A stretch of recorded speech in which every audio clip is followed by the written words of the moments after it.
Ayurveda is a traditional way of healing and keeping the body and mind fit. On this episode of Life and Science with Pallav Bagla, we go into the world famous and iconic Patanjali Ayurvedic facility near Haridwar.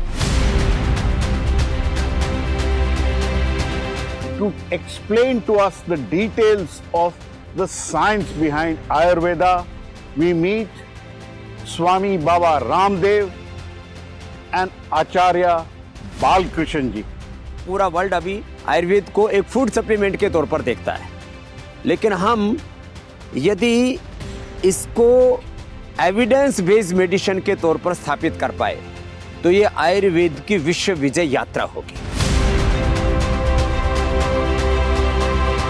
Traditional knowledge जिसको कहते हैं परंपरागत, दादी नानी के नुस्खे, परंपरा से जो वो चिकित्सा करते हैं जिन जड़ी बूटियों से, वो भी हम लोगों ने बड़े लेवल पर संग्रह किया है। We also visit some of the very sophisticated and clean and high technology laboratories where scientific validation of Ayurveda is being done at Patanjali Ayurveda.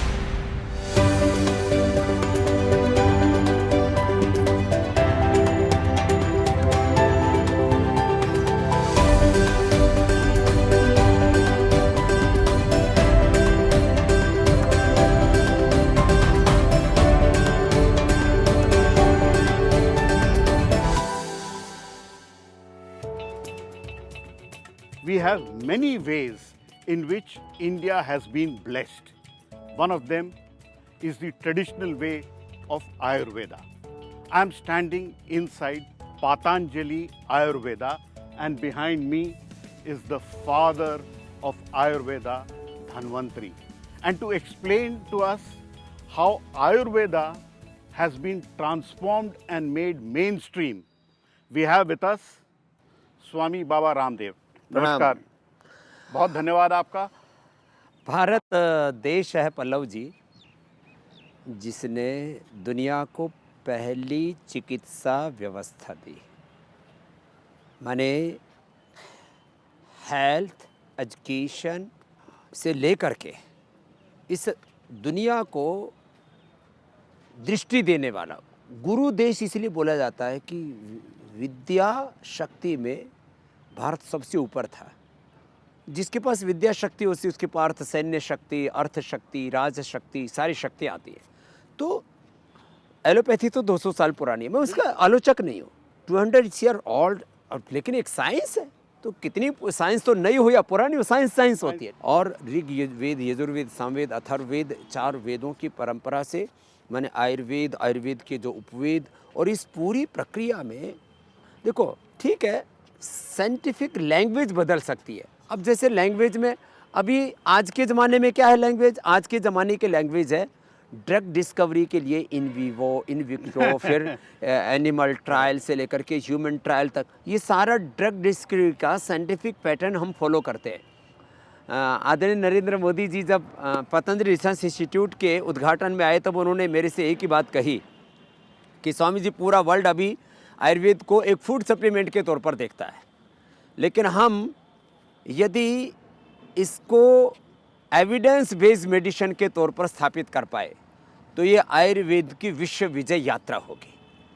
We are following this process here, we are doing the scientific discovery in Ayurveda, first cell line trial, then animal trial, then human trial, and we did thousands of research here in hypertension, in diabetes, in thyroid, in cancer, in liver cirrhosis, in arthritis.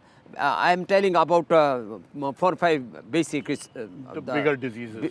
Bigger diseases and the research-based, evidence-based medicine. This is the new science for world. अभी आयुर्वेद के भी अच्छे दिन आने वाले हैं। 3 बातें मैं बड़ी कहना चाहता हूँ आयुर्वेद के बारे में। हमने डिजीज़ को कंट्रोल किया, BP, sugar, thyroid and all diseases हमने कंट्रोल किया। बड़ी बात थी हमने क्योर किया, और इससे भी बड़ी बात थी पूरे वर्ल्ड में जिन डिजीज़ का SLEMS ऑटोमन डिजीज़ MND हमने क्या दिया, हमने जीवक ऋषभक रिद्धि वृद्धि मेधा शीर्काकोली विदारिकंद वराहिकंद अश्वगंधा शतावर सफ़ेद मूसली कौच बीज बला बीज एंड गिलोय। और ये साइंस है आयुर्वेद की, ये ताकत है हमारे योग की, ये ताकत हमारे वेदों की, ये ताकत है हमारे सनातन ज्ञान के साथ नूतन अनुसंधान की। करेक्ट। नूतन अनुसंधान की जब बात कर रहे हैं स्वामी जी, आपके संग एक खास बात जो है, आयुर्वेद को you main stream but you also made it into a beautiful sustainable business. You are now, I am told, upwards of 30,000 crores. So how was that transformation of Swami Baba Ramdev to a businessman? I'm yoga man, You're a yoga. but I'm doing yoga and karma yoga, and the udyoga is the byproduct of yoga. और लोगों को दिखती है समृद्धि, सफलता, विजय, मेरे को कभी मैं देखता ही नहीं। मैं ये मानता हूँ कर्म मेरा धर्म है, बाकी सारा उपक्रम प्रभु का है। ये तो जो हम कर्म करेंगे वो तो उसका तो वो तो रिफ्लेक्ट होगा ना हमारी लाइफ में। और मैं सच कहता हूँ, ये मैं नहीं कह रहा, दुनिया का कोई भी व्यक्ति जो किसी भी मुकाम पर पहुँचा वो यही कहेगा, अपना कर्म करो। कर्मण्येवाधिकारस्ते मा फलेषु कदाचन। अभी जो बाइडेन ने शपथ ली तो क्या बोला, I will provide my best for my nation. तो मैं अपने देश के लिए क्या अच्छा कर सकता हूँ बिना किसी भेदभाव के, there no discrimination, no any type of injustice, और 100% साइंटिफिक टेम्परामेंट के साथ। We have the biggest research setup. Ayurveda में इतना बड़ा रिसर्च सेटअप किसी गवर्नमेंट और नॉन गवर्नमेंट ऑर्गेनाइजेशन के पास में नहीं है आयुर्वेद में। और आयुर्वेद का सबसे बड़ा फूड पार्क भी हमने बनाया, और कारण यही था, हम ये दिखाना चाहते हैं दुनिया को कि एक योगी और कर्मयोगी क्या कर सकता है और योग आयुर्वेद की ताकत क्या है। Let's go and see some of that. I'm inside the sophisticated lab laced with high technology instruments inside Patanjali. And I have with me Dr. Anurag Varshne. Namaskar, sir. What is the kind of testing you do in this particular large facility? In terms of testing the medicines and their raw materials, the two basic parameters that we have to follow, that what is the input and what is the output. And as you would know that we start with the different plant components, those get tested in our laboratories and the equipments which are designed for doing the same kind of work. For example, we have HPTLC, high performance thin liquid chromatography, which tested the basic compound present inside a test material. It is almost like DNA fingerprinting, as you would know, that you are looking for the fingerprinting of a specific compound which is there in a starting material. You formulate the medicines and then you retest that. For every step of manufacturing, we test this out. And how do you standardize? Because plants secrete different kinds of alkaloids in different conditions, in different amounts, and people say in Ayurveda, standardization is a big problem. What we do for this, that for every compound or every plant that we are working it, as I mentioned you about HPTLC, we then go for standardization in HPLC, high performance liquid chromatography, and on the top of it at the end we go with the real pioneer top of the line technology called LCMS QTOF, liquid chromatography mass spectroscopy measured by time of flight of a specific phytochemical. That technology along with the natural product library is the only one and the first and the foremost technology present in India for doing these kind of research. So first, only kind in India. Only kind of India at this moment. It's here in Patanjali, the same laboratory as we are right now talking at. I know you have a massive manufacturing facility, and Swami Baba Ramdev has transcended and made Ayurveda mainstream by making it available to people. Do you also publish, or do you keep mostly work as proprietary research and patent it? So that's a very good question. And if you look for other industrial stuff in like pharma industry, most of things go the way as you ask for. You keep it everything hidden, either covered by a very fancy patent, and nothing comes out. On the other hand, Patanjali is a very open company. whatever we do, whatever the medicines we have, the formulation of that medicines are actually there on each level of the boxes. In addition, we publish most of the work we do.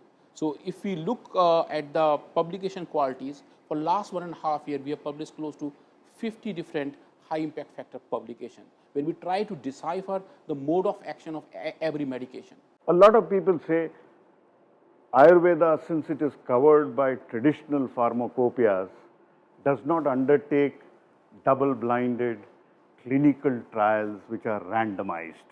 Do you undertake such Exactly. trials? Yes, at this moment we are conducting 18 different trials which are double-blinded, randomized, controlled trials. Patanjali, for the first time again, generate the placebo. Placebo are the look-alike tablets which does not have a medicine. Those placebos are generated for all the drugs that we conduct our trials for, and the patients are unaware, they are blind to it. That's the reason you call them double blind. The person who's giving the medication, the person who's receiving the medication does not know which tablet contains the medicine, which tablet contains placebo. And then we look for the efficacy testing. And I'm told you have attracted people from across the globe. I met somebody who's come from Harvard and joined you. How do you do that? I think the pursuit of excellence defines that what an institute do. So with the blessings of Swamiji, Puj Acharya, we have set up a fantastic array of equipments, and of course, when you have a good technology to work with and a clarity of the vision from the management to deliver the science in a language that most of people understand, you actually start getting people with us. And we are very thankful to all the people who chose to work with us and continue coming and synergizing their energy with our thoughts. And it has been a very fruitful journey so far. Thanks a lot for speaking to us, Dr. Anurag. A pleasure listening to you and understanding how you do a mix of traditional knowledge with 21st century modern science and your vision of making Ayurveda mainstream. And I am a beneficiary of Ayurvedic medicine, so I understand how good they can be, provided you take them correctly and you get the right medicines. And since you contribute to that, I wish you luck in that. Thanks a lot, sir. Thank you very much.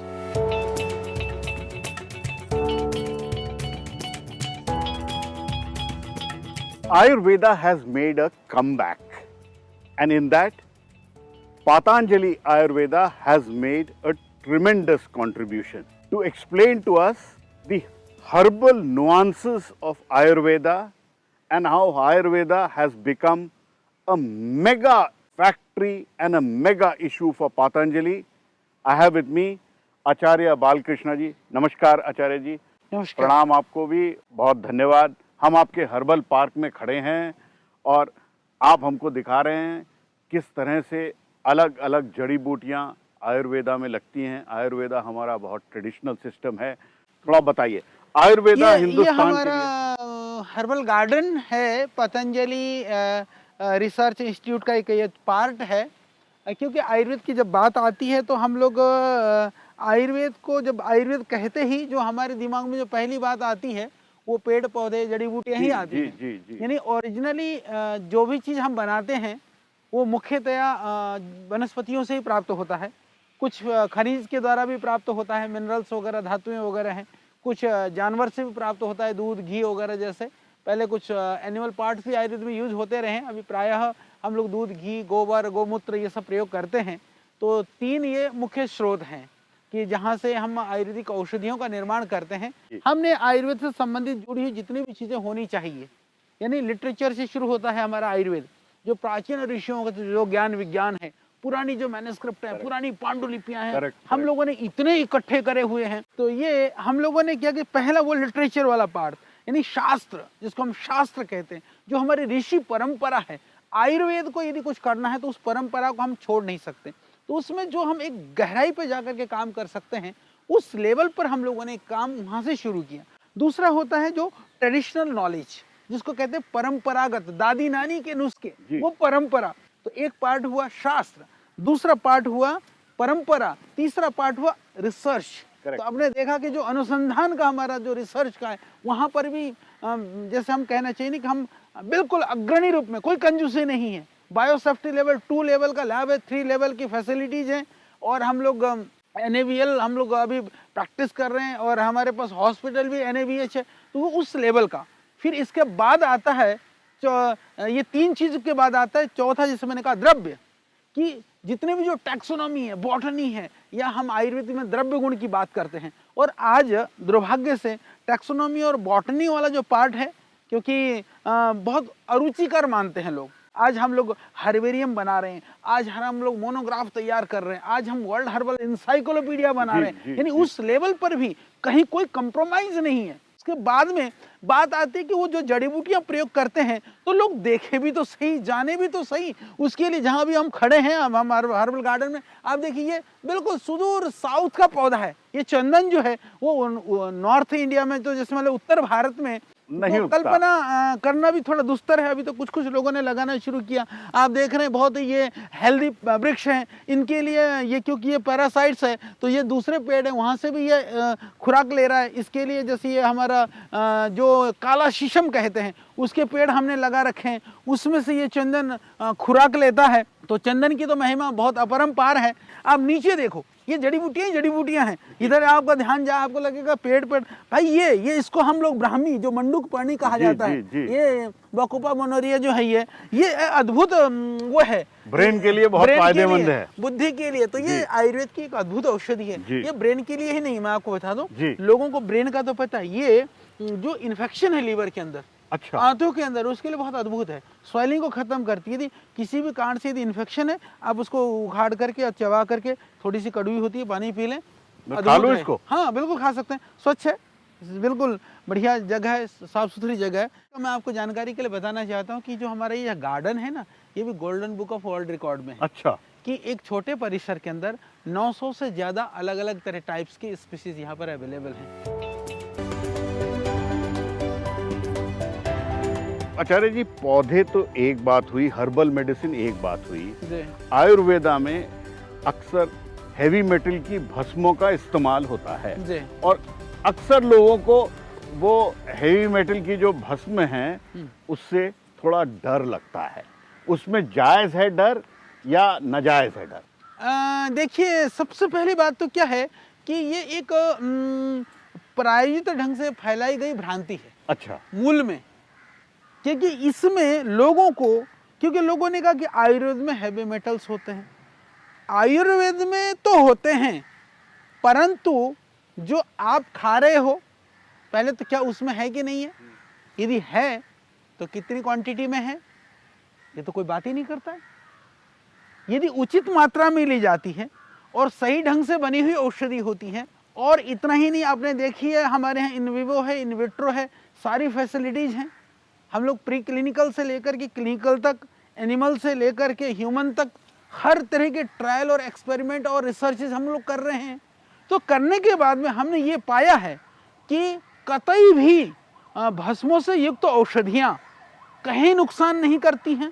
किसी तरह से damage liver को ठीक करती हैं, damage kidney को ठीक करती हैं, परंतु किडनी और लीवर पे कोई नुकसान नहीं करती। आचार्य जी, एक बात हुई औषधि लैब में तैयार करना, प्राकृतिक तरीके से तैयार करना, लेकिन पतंजलि ने उसको एक मेगा रूप दे दिया और आज 30,000 करोड़ से ज़्यादा का आपका ये जो पूरा औषधि और पतंजलि आयुर्वेद का जो मैन्युफैक्चरिंग है, ये ट्रांसफॉर्मेशन कैसे हुआ? और आप तो आचार्य हैं, कितने सिंपल उसमें हैं। आपने कभी MBA किया, कुछ तैयारी की, किस तरह से बढ़ा ये इतना? जैसे कहते हैं ना, आवश्यकता ही आविष्कार की जननी है जी। हम तो निकले थे लोगों की सेवा के लिए जी। हम तो निकले थे रोगियों की परेशानी को दूर करने के लिए। हमारा और कोई लक्ष्य नहीं था जी। श्रद्धेय स्वामी जी और हम आज से लगभग 28-29 वर्ष पहले जब हमने सोचा था कि हमको समाज के लिए कुछ करना है, तो उस समय पर कुछ करना है, ये भावना थी और आज भी यही भावना है। और हमने कभी ये नहीं सोचा कि दुनिया हमको क्या देगी। हमने हमेशा सोचा कि दुनिया हम क्या दे सकते हैं दुनिया को, पहली बात। और दूसरी बात, मैं हमेशा कहता हूँ एक बात, ये मेरे मन में भी रहता है। लोग कहते हैं जी, लोग पूछते कि जी हम बड़े कैसे बने, आपने इतना बड़ा कैसे कर लिया। तो हमारा एक ही उत्तर रहता है, जो मेरे बहुत, मैं दिल से इस बात को कह रहा हूँ, हमको कभी भी ना बड़े बनने की नहीं सोचना चाहिए। हम एक ही चीज़ सोचें कि हम बड़ा से बड़ा कैसे कर सकते हैं। चलिए आगे देखते हैं।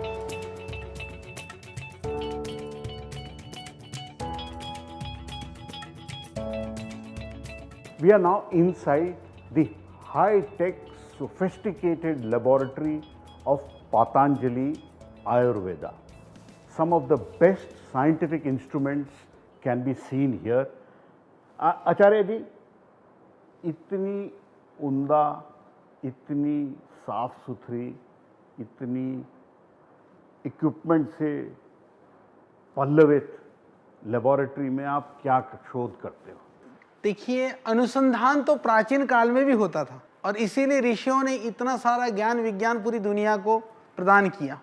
अनुसंधान आज भी होता है, बहुत सारे लोग करते हैं, परंतु दुर्भाग्य से जो आज के अनुसंधान के जो अद्भुत या उम्दा स्तर जो होना चाहिए था योग आयुर्वेद में, वो नहीं हुआ, इसलिए हम पिछड़ गए। जब दुनिया के बेहतरीन ब्रेन भारत में हैं, बेहतरीन संसाधन हम ला सकते हैं, तो क्यों नहीं फिर योग और आयुर्वेद को दुनिया में स्थापित करने के लिए उन उपायों को हमको करना चाहिए।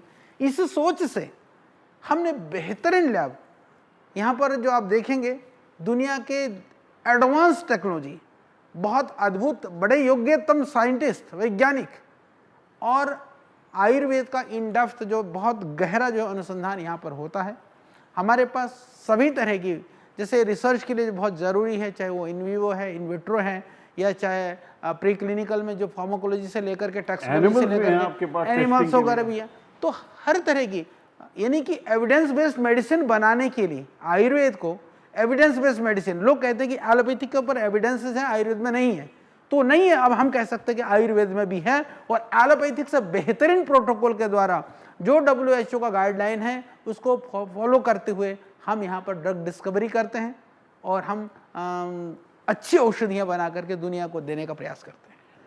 बहुत धन्यवाद आचार्य जी, आपने बड़े अच्छे से हमको समझाया, औषधि पार्क दिखाया, अपनी लेबोरेटरी दिखाई और फैक्ट्री में दिखाया जहाँ पे कि आप इतने बड़े मात्रा में आयुर्वेदा को मेन स्ट्रीम कर दिया। केवल वो एक छोटा जड़ी बूटी घुट्टी बनाने वाले से लेके एक ऐसी फैसिलिटी जिसने कि मल्टीनेशनल्स को भी पछाड़ने की पूरी कोशिश की। बहुत धन्यवाद, आपसे बात करके बहुत धन्यवाद जी, बहुत धन्यवाद, बहुत धन्यवाद। On this episode of Life and Science with Pallav Bagla, we had a close look at the science behind Ayurveda. The secrets of Ayurveda unveiled in a fashion like never before. We saw the herbal park, the sophisticated laboratory, and the mega manufacturing plant of Patanjali Ayurveda.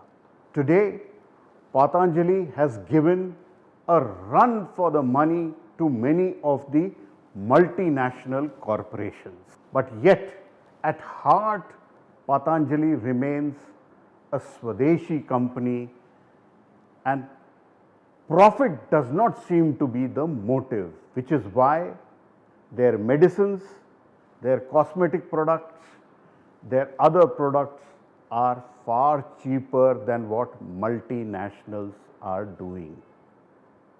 Making Ayurveda mainstream, Patanjali Ayurveda has made a tremendous contribution. And this lovely laboratory is evidence that 21st century science is being married with traditional Indian knowledge which came from our rishis and munis. Keep watching India Science.